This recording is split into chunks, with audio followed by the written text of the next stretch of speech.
Сәлеметсіздер ме, құрметті көрермендерім. Бүгін біз сіздермен бірге түріктердің ұлттық тағамдарын бірі түрік мантысын әзірлейтін боламыз. Жасалу жолы өте оңай. Біздің кәдімгі тмд елдерінің аумағындағы тұшпара, яғни пельмени тағамның түрікше нұсқасы деп ойласаңыздар болады. Бірақ түрік мантысының үш негізгі басты ерекшелігі бар. Оның сыры ерекше соусында, бұл бір. Екіншіден, түрік мантысы ешқашан пельмени сияқты сорпамен берілмейді. Және үшіншісі, түйілуі өте ерекше. Олай болса, іске кірісейік.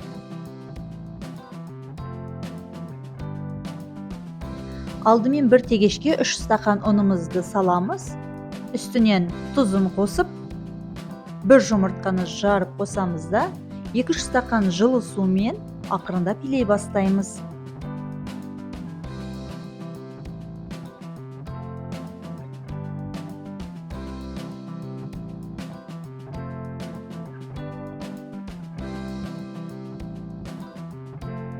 Бір келкі масса шыққанға дейін жақсылап қамырымызды илейміз.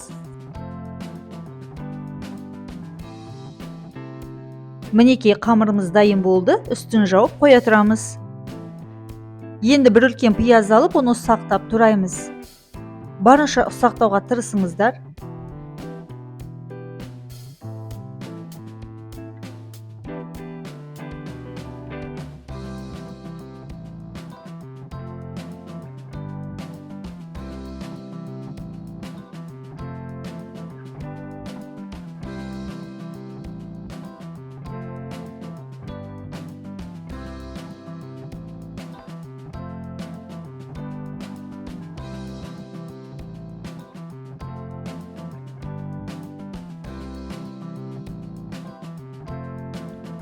Туралған пияздарымызды ыңғайлы бір ыдысқа салып аламыз да, үстінен жарты килограмм фаршымызды қосып, қара бұрышын, тұзын, паприкасын қосып, жақсылап араластырамыз.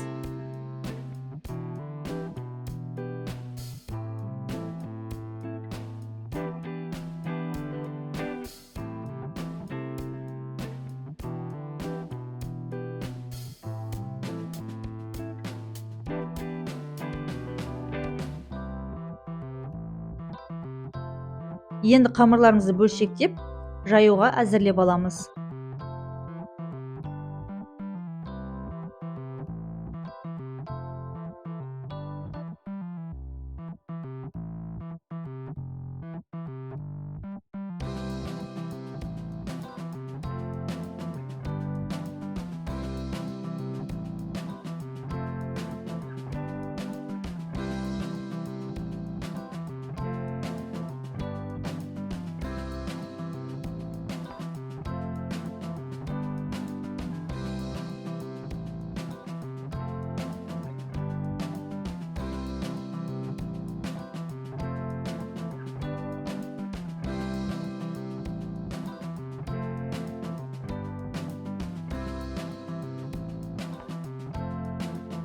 Енді бұл бөлшектеген қамырларымызды оқтаудың көмегімен жаюға кірісеміз.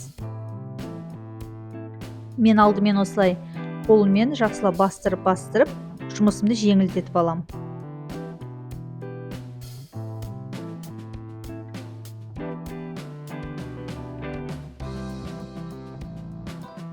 Қамырымды жайып алдым. Қамырдың қалыңдығы жұқада қалыңда болмауы тиіс. Одан әрі осындай пицца кескіштің көмегімен қамырымызды кесеміз.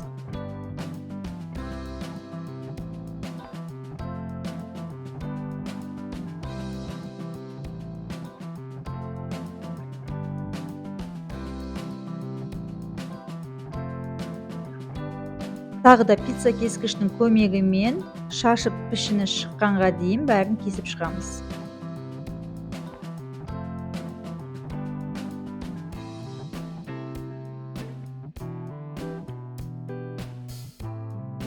Мінекей осы қамырымыз кішкентай шашып пішіндес болып шығуы керек.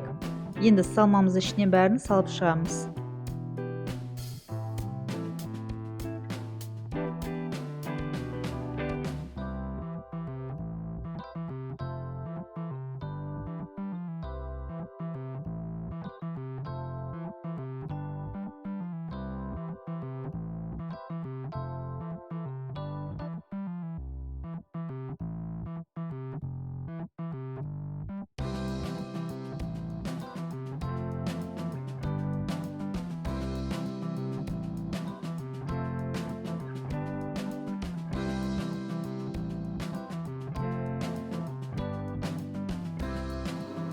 Енді түйуді бастаймыз.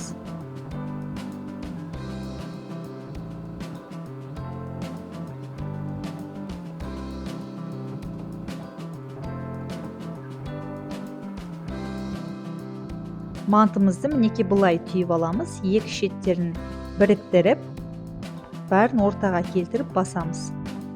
Сол кезде міне осындай кішкентай мантылар шығу керек.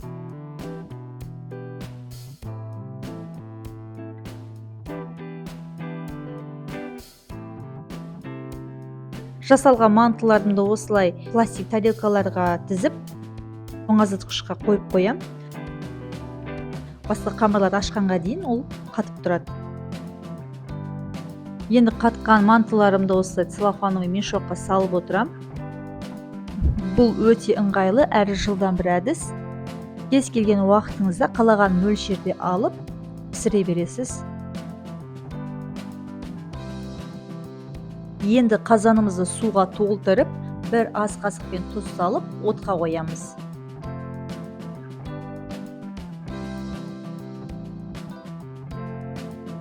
Бір-екі ас қасықпен сұйық май құямыз.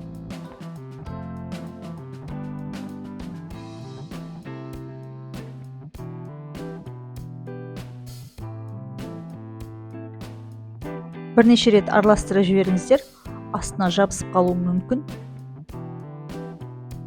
Қақпағын жауып, қайнағанға дейін күте тұрамыз.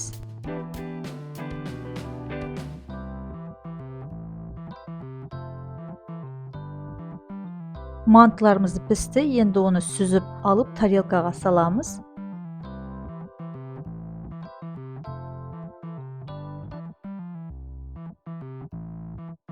Енді соусымызды әзірлеуге көшеміз. Ол үшін сізге сарымсақ және үй айраны қажет.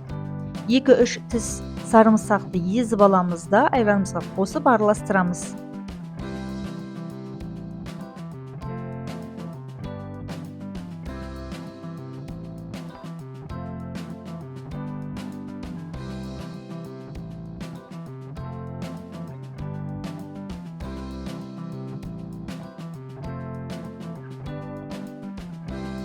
Мінекей соусымыз дайын болды.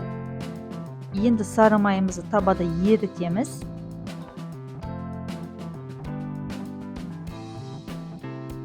Енді еріген сары майымыздың үстіне жарты шай қасық паприка қосамыз. Қызғылт түсі шыққанға дейін жақсылап қайнатамыз.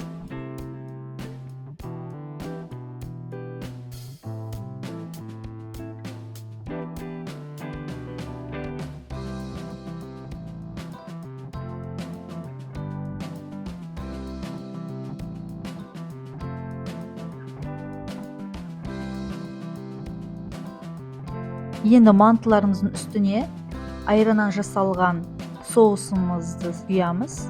Артынан қасықтап бағанағы майымызды төгеміз.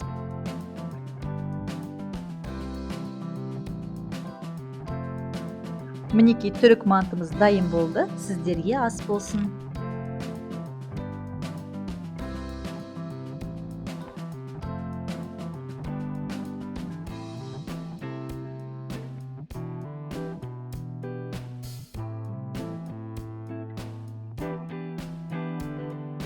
Достар, менің парақшама тіркеліп, видеома лайк басып, қоңырауша белгісін басуды ұмытып кетпеңіздер. Көріскенше.